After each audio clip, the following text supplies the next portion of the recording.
atas waktu dan pikiran maupun tenaganya untuk bersedia dan berkenan untuk saya ajak kolaborasi terkait dengan tugas yang saya dapatkan dari selaku saya mengikuti program guru penggerak di CGP di Kabupaten Probolinggo Angkatan 7. Nah ini kebetulan Ustaz ada tugas di mana kita diminta untuk mencari teman sejawat untuk observasi pembelajaran. Jadi mengcoaching teman sejawat terhadap bagaimana proses pembelajaran yang baik. Jadi ya sebelumnya saya mohon maaf, saya tidak bermaksud untuk menggurui atau lebih pintar dan sebagainya, tapi kita belajar bersama, kita kolaborasi karena saya selaku coach, Ustaz harus aku coachi, kita sama-sama menemukan mana yang terbaik. Kebetulan pada kesempatan ini ada observasi teman sejawat, nah ini saya mau kerja sama dengan sedia saja. Nah kebetulan Ustaz Mahrus di tugas ini ada beberapa kegiatan rangkaian Ustaz. Yang pertama nih pra-observasi kayak kita sekarang ini, kemudian observasi, ini saya masuk kelasnya Ustaz. Kemudian pasca observasi itu berarti setelah melakukan observasi di kelas. Nanti kita melakukan beberapa seperti itu. Gimana? Kita bisa lanjutkan Ustaz ya? Bisa dilanjutkan. Ustaz Mahrus ini mata pelajaran apa yang harus disampaikan? Mata pelajaran matematika wajib. Matematika wajib Ustaz. Ya. Kemudian di pelajaran matematika wajib ini kelas berapa Ustaz? Kelas 11 IPA. 11 IPA. 11 IPA. Untuk kesempatan yang nantinya kita akan observasi, itu tujuan pembelajarannya apa? Untuk pertemuan yang akan datang ini, Ya. kita akan belajar tentang menemukan konsep sifat-sifat turunan. Sifat-sifat turunan. Ya, sifat-sifat. Dari tujuan pembelajaran ini, kira-kira untuk materinya itu seperti apa? Materinya itu sebenarnya ini pertemuan kedua saat pertemuan pertamanya itu tentang turunan. Sekarang ini tentang mencari sifat-sifat turunan dari konsep turunan yang sudah kita pelajari. Dari materi ini yang akan Ustaz pakai untuk metode pembelajarannya apa? Untuk metode pembelajaran kita pakai discovery learning. Kenapa? Karena menurut saya discovery learning itu di materi ini akan lebih melekat pengetahuannya karena mereka akan menemukan sendiri sifat-sifat yang nantinya kita pelajari. Nah, sebelum kegiatan pembelajaran besok, kira-kira apa persiapan Ustaz Mahrus apa saja? Yang pertama sumber belajar yang kita pakai. Yang pertama itu ada paket kelas yang sudah kita punya. Yang kedua ada UKBM, unit kegiatan belajar mandiri, sama yang ketiga lembar kerja kelompok. Ya. Bervariasi berarti Ustaz ya? Bervariasi. Jadi dari sumber belajar alat yang digunakan sebagai persiapan untuk pembelajaran besok ini kan bervariasi ya. Harapannya apa Ustaz? Ambilnya variasi.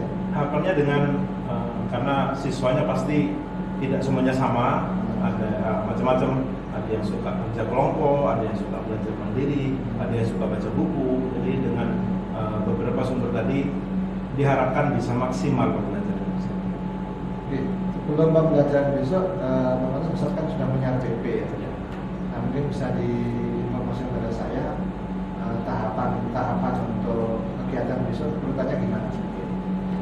Seperti biasa saat kita akan mulai di pendahuluan dengan salam, dengan doa, terus ada mengecek kehadiran dengan siswa, presensi, terus kita mereview kembali kesepakatan kelas,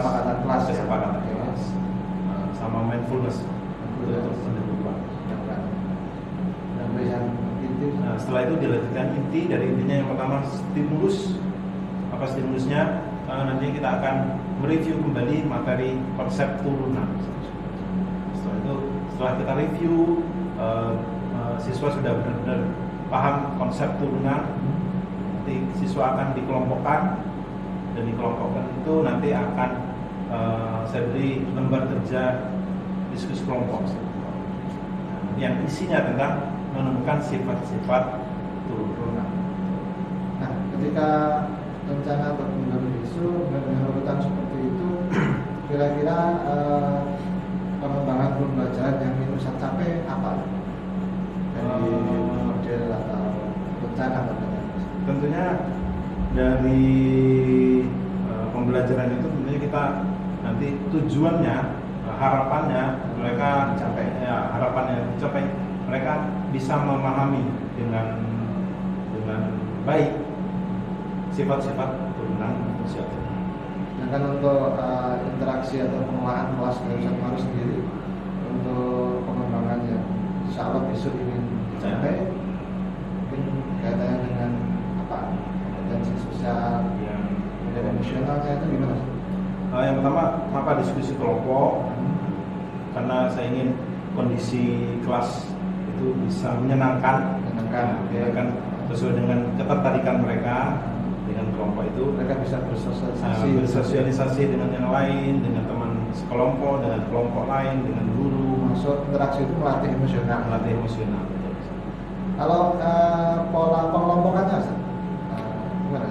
Karena kebetulan kita karena kita heterogen, bermacam-macam, ya, dengan kemampuan yang berbeda-beda, kemampuan kognitif berbeda-beda, maka kita pakai pembelajaran berdiferensiasi. Ya. Kenapa? Karena dengan berbedanya itu pasti kemampuannya berbeda, ketertarikan juga berbeda-beda, sehingga kita memfasilitasi keberbedaan itu nanti biar sama-sama dapat gimana caranya. Dari kelompok yang sesuai dengan kemampuannya berbeda itu, dan dengan tugas yang sama, tapi misalnya kalau diskusi itu melaporkannya itu bisa sesuai macam-macam ya, sesuai ketertarikan mereka saja. Kalau materi ini kira-kira opsi mereka untuk melaporkan dari tugas itu apa gitu?